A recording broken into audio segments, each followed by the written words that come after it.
Una pizca de creatividad y otra de investigación. En Caldo de Cultivo te contamos proyectos destacados y todo lo que está pasando en el Centro Cultural de España en Santiago, a través de diálogos con nuestros programadores y contrapartes culturales. Conduce Joaquín Jiménez.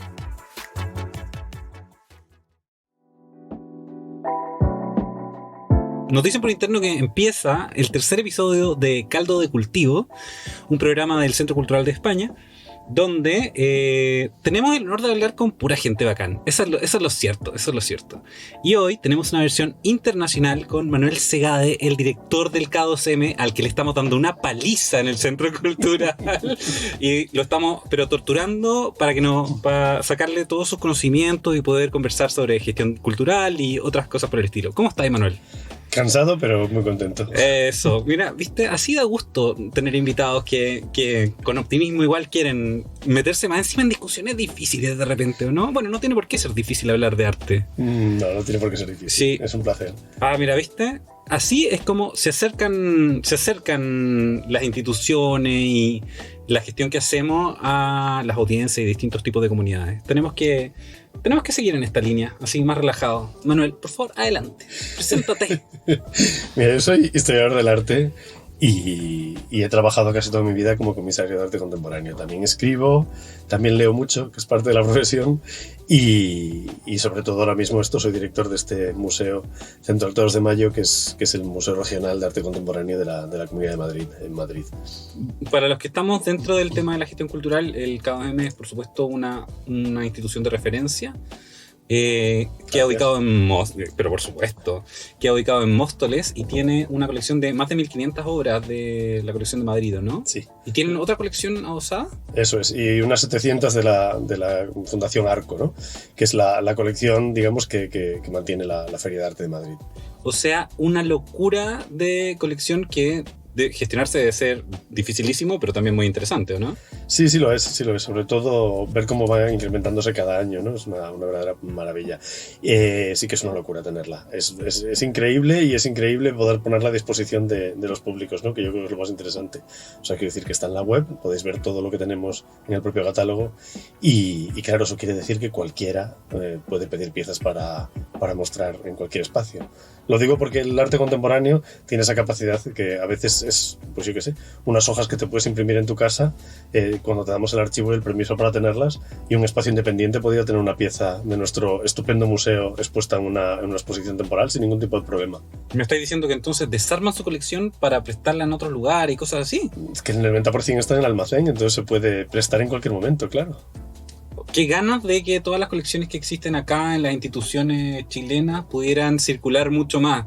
Creo que esto igual los pone en diálogo con muchos espacios expositivos y con otros lugares, ¿o no? Efectivamente, pero vamos, estamos deseando que también nos pidan obras desde Chile. Bueno, el Centro Cultural de España tendrá que hacerlo eventualmente. Ya tenemos al director, qué mejor obra que esa. Hay mucho vídeo que se mueve por WeTransfer, no os preocupéis. Perfecto, ya. Colección de cine o arte audiovisual tendrá que venir directamente desde el K2M al Centro Cultural de España. Oye, bueno, ya me contaste un poquito qué es lo que hace el K2M. No sé si quieras profundizar en alguna otra área.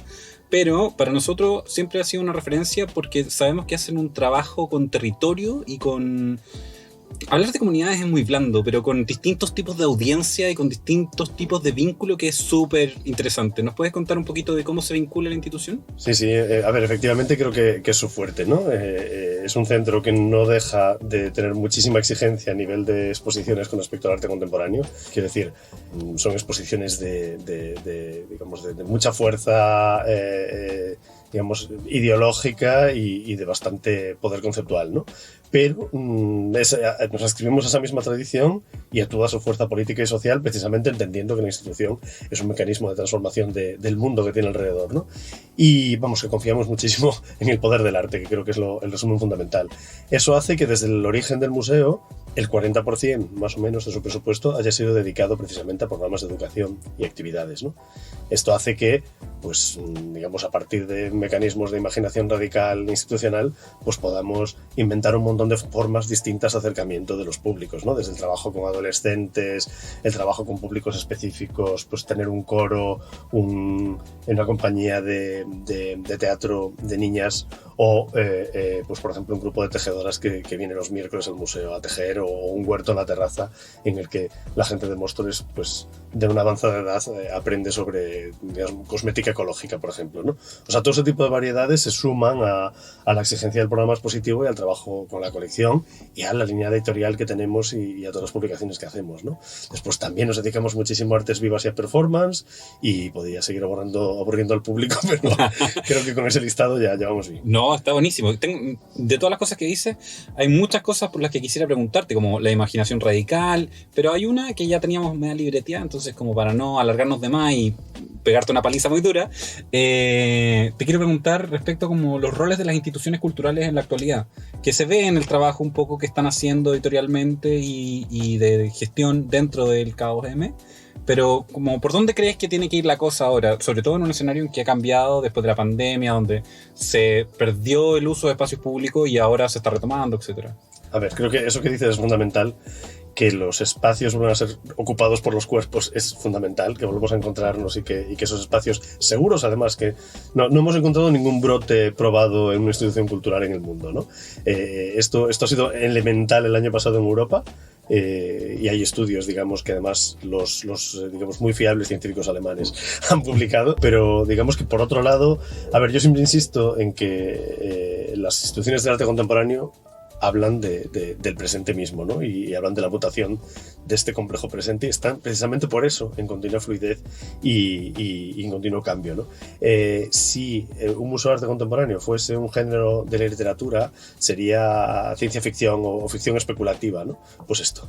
O sea, creo que esa es mi mejor respuesta. ¿Qué tienen que ofrecer los museos de arte contemporáneo hoy? Pues relatos especulativos que corresponden a los múltiples futuros en los que queremos vivir, y también a los múltiples futuros aterradores de los que nos queremos escapar, ¿no? Las distopías horrorosas que a veces incluso hasta las vivimos.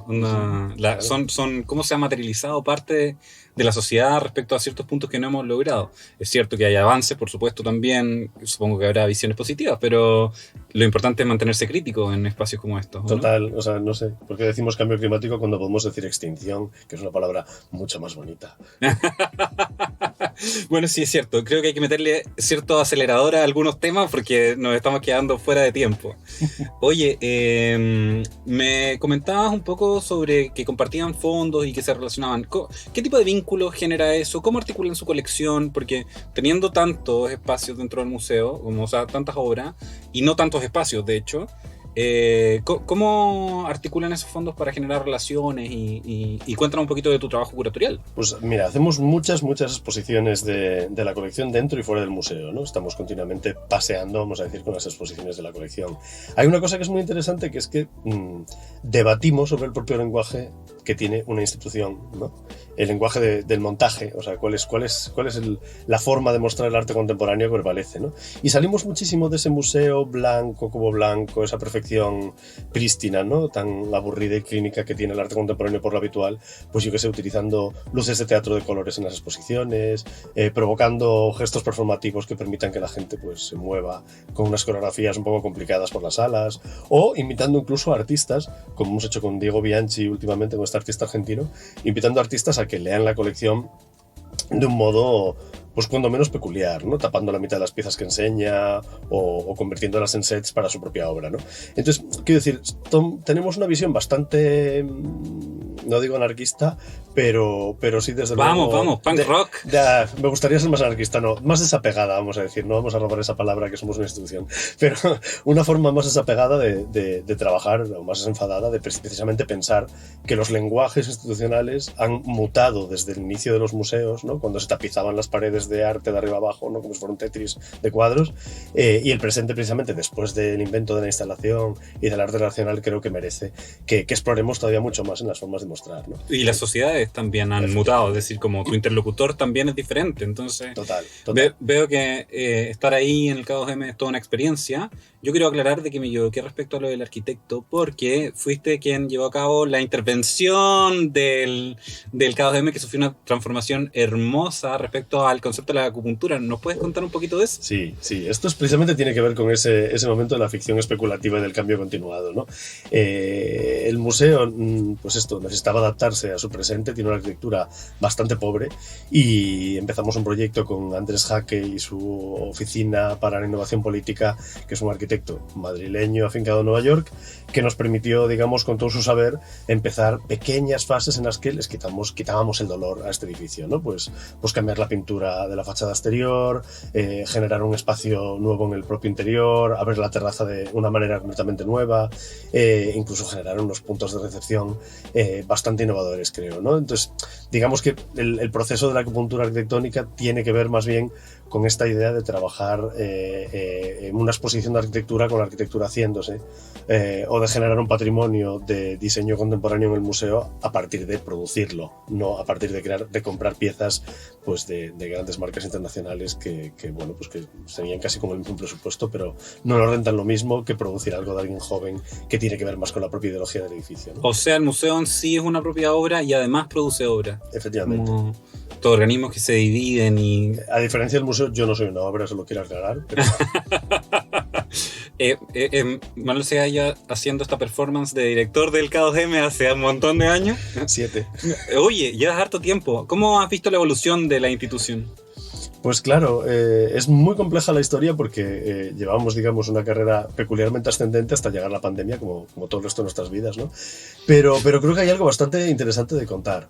Móstoles estuvo confinado, ¿no? O sea, en Madrid, la gente de Madrid no podía acudir al museo durante los 3 últimos meses, cuando ya todo estaba abierto del año 2020, ¿no? Pero ocurrió algo muy, muy especial. Todos los museos de Madrid, el Prado, el Reina Sofía, bajaron un 80%, o sea, se quedaron al 20% de cifras, y a nosotros nos pasó lo contrario. O sea, solo perdimos un 20%. No tenemos turistas, somos el único espacio público que estaba abierto y donde había calefacción y aire acondicionado en Móstoles, y realmente conseguimos demostrar que nuestro público local era absolutamente fiel, ¿no? Creo que eso es bastante interesante y demuestra que, bueno, que el descenso en el fondo siempre se puede leer como ascenso.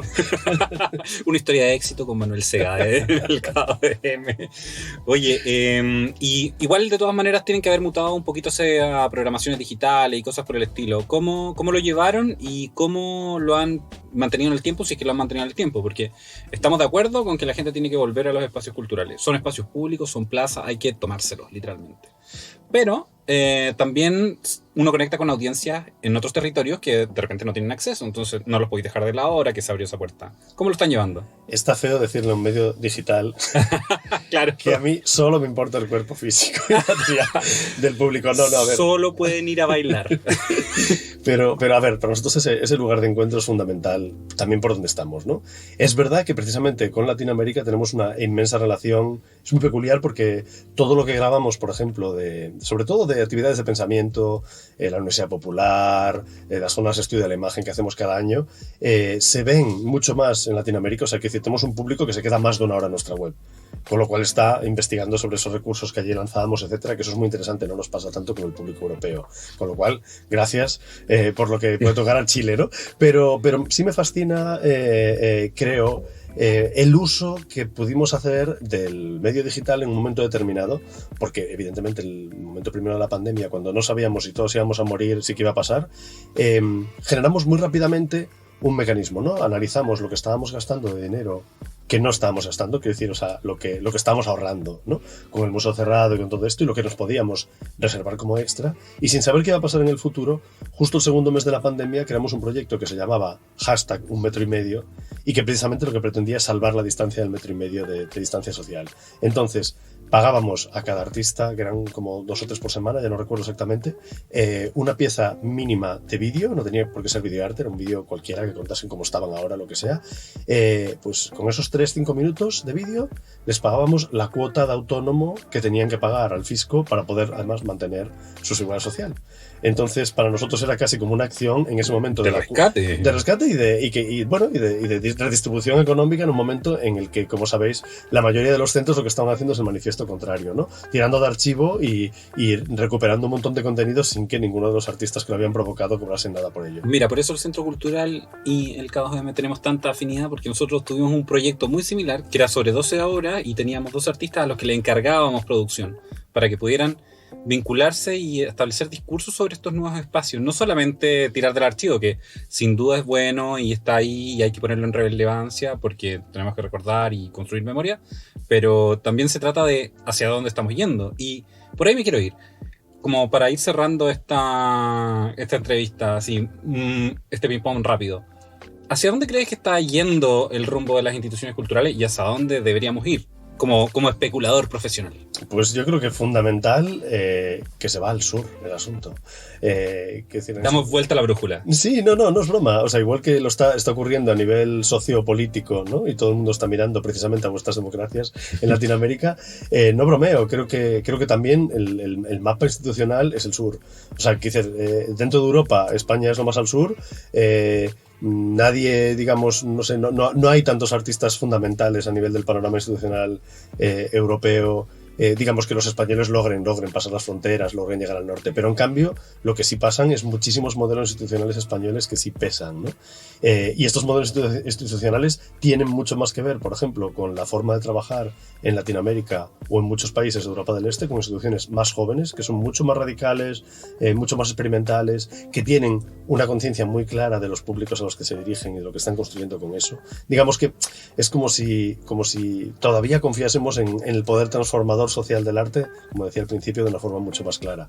Y en este sentido me parece que no sé a dónde va a ir el arte, porque el arte siempre nos sorprende y es parte de su sentido, que yo no entienda nada de lo que hace un artista que me van a enseñar el año que viene. Eso es parte de lo fundamental y para lo que seguimos aquí. Y ese desafío es, vamos, para mí lo que me mantiene con ganas de seguir en esto. Ahora, por otro lado, creo que las instituciones sí estamos viendo a dónde van y están bien yendo a dónde va la propia sociedad, ¿no? Demandando un mundo más claro, más justo, más tal, que creo que tiene que ver con el propio nacimiento del arte contemporáneo como un mecanismo de transformación social en esos años 60 tan transformadores, ¿no? Que tuvimos con tanto nacimiento de generaciones de feminismo, con tanto problema de clase social o tanto desarrollo, digamos, de las comunidades racializadas que antes no parecían formar parte de Europa y ahora son el corazón de Europa misma, ¿no? Claro, y que se tienen que materializar en las prácticas. Entonces, para cerrar arriba, ¿la cosa se mueve? Mucho. Se mueve. Ay, no, mierda.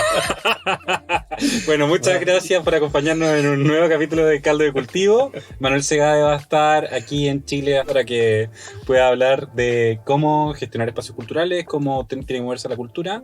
Agradecemos a todos los auditores. Muchas gracias y nos vemos en la próxima edición. Gracias. Las opiniones vertidas en este capítulo son de exclusiva responsabilidad de quienes las emiten y no representan necesariamente el pensamiento de Radio Inventada ni el Centro Cultural de España en Santiago. Caldo de Cultivo es una producción de Radio Inventada del Centro Cultural de España en Santiago de Chile. Dirección General de la Radio, Joaquín Jiménez Salvador. Producción General, Fabián Flores Corbalán. Todos los derechos reservados.